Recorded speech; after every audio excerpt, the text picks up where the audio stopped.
Welcome weirdos, welcome back to my channel. My name is EmmaAbe, and today I'm going to be doing the end of the year book tag.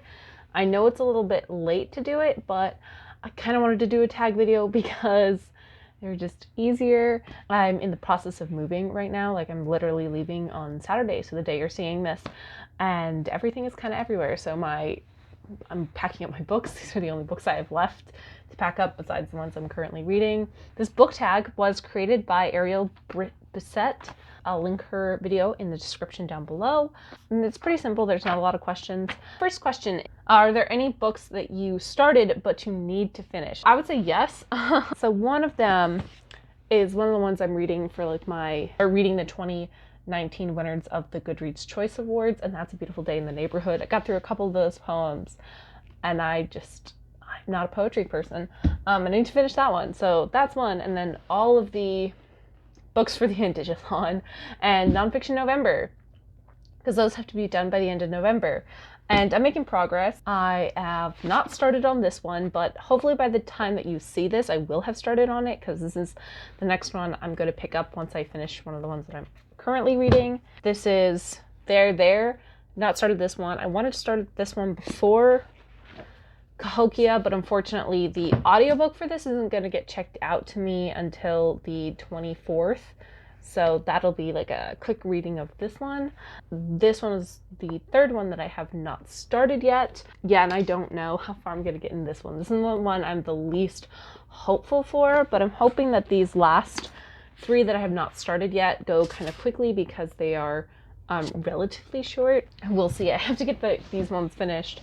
So this next one is Lewis and Clark Through Indian Eyes by, it's by a bunch of people, and I'm getting close. I'm about over halfway through. So this one, if I sit down and read this in a day, I should be able to finish it. But that's not how I'm targeting my reading for this month.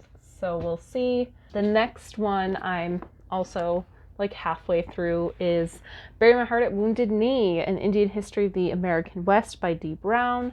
It's very complicated. We haven't even started talking about the ghost dance yet. So interesting. I thought this was going to be more about the ghost dance, and it's not. I mean, it's coming. It's an inevitable impossibility given the role it played. Next one is A History of the Wife by Marilyn Yalom, and again, halfway through that one too, steadily chugging away. And this one is the longest book that I have to read with my eyeballs, and it's 400 pages, and I'm 227 pages in right now. So I'm a little bit behind where I would want to be, because I try to read about 30 pages a day, and I have neglected that yesterday and today. So keep going. This next one is Just Mercy by Brian Stevenson. I am again, this will probably be the second one I finish for this, just because I think I have maybe an hour or so left on the audiobook for this one. So again, something I could finish very quickly, but that's not really my strategy for how I'm reading these. Next one is Heartbeat Braves by Pamela Sanderson. Again, this is the one I'm closest to finishing out of the ones I'm reading with my eyeballs. And again, I'm over halfway through that one. I'm really getting into it. Second half of this book, it's just made it so much more interesting for me. We have The Pioneers by David McCullough, and I've got 10 minutes left of the audiobook for this one. So this one is the one I'm going to be finishing either today or tomorrow. It just hasn't happened yet. It will though. By the time you see it, it will be done. The last one for this is 1858, Abraham Lincoln, Jefferson Davis, Robert E. Lee, Ulysses S. Grant, and the War They Failed to See by Bruce Chadwick. And again, I'm halfway through this. So yeah, I'm making progress on those. I'm not as far as I would like, but we're getting through them. I know I'm at least going to finish the ones that I'm reading right now. Yeah, the big struggle bus for me is I set so many to read by eyeballs, and that's getting to me because motivation to do shit is at 0. And that includes stuff for my homework too, which is really not good. I have this giant paper and I have done exactly 0 work for it. And it's due December 1st. So shoot me, please. Do you have any autumnal book to transfer you into the end of the year? No, because I don't tend to read things seasonally. I tend to read things whenever they get checked out to me. So sometimes the timing for things is really good, sometimes they're not. So disappointing answer, but that's the true answer. Third question is there any new releases you're still waiting for? And that is no, because I don't follow new releases. I don't tend to read a ton of new releases.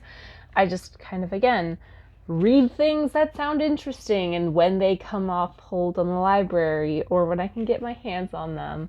The fourth question is, what 3 books you want to read by the end of the year? So I had a hard time picking this one out because, again, how I read, my reading style.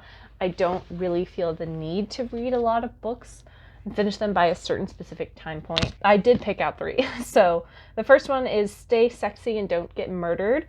This is by Karen Kilgarth and Georgia Hardstark. Sorry if I'm mispronouncing them.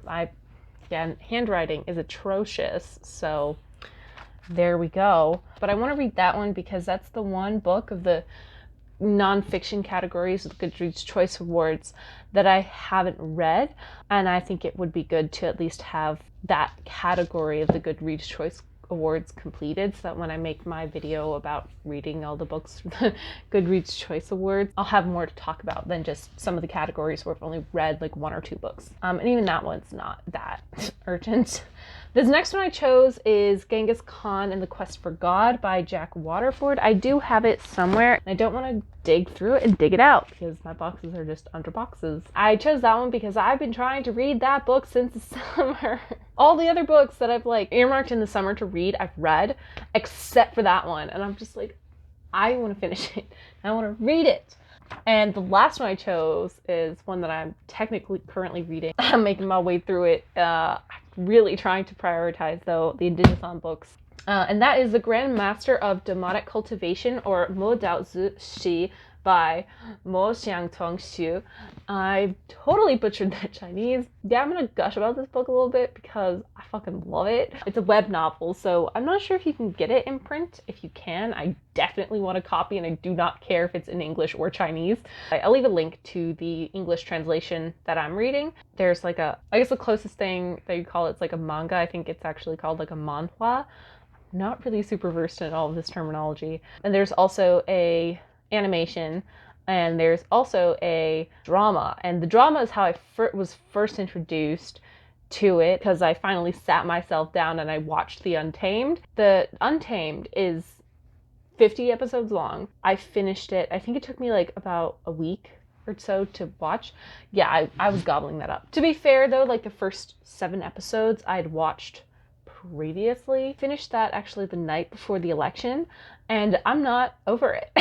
It's been a couple of weeks and I'm not over it. I've started rewatching it multiple times. I'm watching it like with some of my best friends, and I'm sure I'm going to rope my family members into watching it with me because I fucking love this. I've also, since ending it, I've fallen down the rabbit hole of fanfiction, which does nothing to help the reading that I'm trying to do for Nonfiction November and the Indigithon, and nothing to help my homework. Yeah, it's bad. It's so bad. It's a problem. So I'm reading the novel because I want like the full story. So, because the big issue with like the drama is Chinese censorship, essentially. The Grandmaster of Demonic Cultivation follows these 2 main characters. You have Lan Zhan and you have Wei Ying. And at the start, Wei Ying is resurrected. He's resurrected by this guy named Mo Shanyu, who is abused by his family too. And Mo Shanyu like resurrects Wei Ying in order for Wei Ying to exact revenge on his family. And then from there, hijinks ensue. I don't really know how else to describe it. You guys really should watch it. But it is a BL novel, and what that means is that it's a boys' love novel. So it's a gay novel. It's Chinese gay shit, which is like what I've been needing. You have Lan Zhan and Wei Ying, who are the main 2 couples. And so in the drama thing, they skirt around the censorship. They're still very much in love, but it's not explicit. Like Lan Zhan can't come out and say, I love you, Wei Ying. That's not something that can happen because it's Chinese censorship. What the full thing is, and get to see moments where Lan Zhan and Wei Ying get to interact as a couple that are canonical and not fan fiction. I don't necessarily have to finish it by the end of the year, but I really, really want to finish it at some point. And again, I'm trying to prioritize my studies and reading for Nonfiction November and the Indigithon, and it's a whole process. Highly recommend that you guys check it out and watch it. The thing is that you can watch the Untamed for free because it's all on YouTube. I'll link it in the description because, oh my god, I cannot indoctrinate people to watch this or love this story as much as I do. And like, that's the thing, like, all of it's like available for free. Like, if you want to watch the animation, that's also for free on YouTube. So is the Untamed. That's for free on YouTube. You can find an English translation of the Grandmaster of Demonic Cultivation, again, for free. I'll link all of that stuff in the description. Please, please, please, please, please check it out. If one person checks this shit out, I will be so happy. Fifth question is there a book you think shock you and become your favorite book of the year? I can't think of anything specific, but I mean, yeah, that's always a possibility. I usually don't try and like think about things in that way, even though I'm going to try and do like maybe some like tier ranking stuff of like the books that I've read this year. And then, have you started making reading plans for 2021? I mean, yes and no. I think I'm gonna do the reading of the Goodreads Choice Award winners again because that was an interesting experience. Yeah, I don't have any like specific plans. Other than that, I just am going to be checking stuff out from the library and reading that. I will say, though, for the most part, I am going to try my damnedest to read only from the books that I physically own. Because in about a year and a half, there's going to be just like major like changes in my life. Because I'm graduating and then I'm going to be moving very far away, and I'm going to have to like be paring down my book collection, which is sad, but I mean, it'll be a gradual paring. It's not going to be like a massive purge, because the thing is, like, I'm not moving my book collection until I have like a permanent settled spot, or at least like a permanent settled like country. And I don't have that right now. Other than that, those are like my only reading plans. I did sign up to be a judge again, the BookTube prize, so I will be reading stuff for that. But other than that, like, it's fairly much up to like how I feel and what gets checked out to me. So I think I'm gonna wrap up this video here because I have other shit I have to do. I am also pulling an all-nighter today because I have thing that I have to go to at 8 a.m. tomorrow, and it's already 4 something, and I was like, it's not worth it to go to bed and then be late for this thing that I have. I'm just gonna go and get coffee in the morning. It's fine. Plus I just got so much packing to do. I got homework, I got shit to read. Thank you guys so much. Like, share, subscribe. I don't normally do this, but I'm gonna ask you a specific question, and that is, did you check out the Untamed or the Grandmaster of Demonic Cultivation? Any of that shit? Let me know in the comments down below, because holy shit, I need to indoctrinate people. Because I love that shit so much. With the Untamed, just want to let you know, it's a very slow burn. I personally didn't get fully heavily invested until I think like episode 12 or so. Not saying it's bad, but it's just like, once you hit, there's a cave scene. Once you get that, shit just keeps getting better. Please, please, please, please check that out.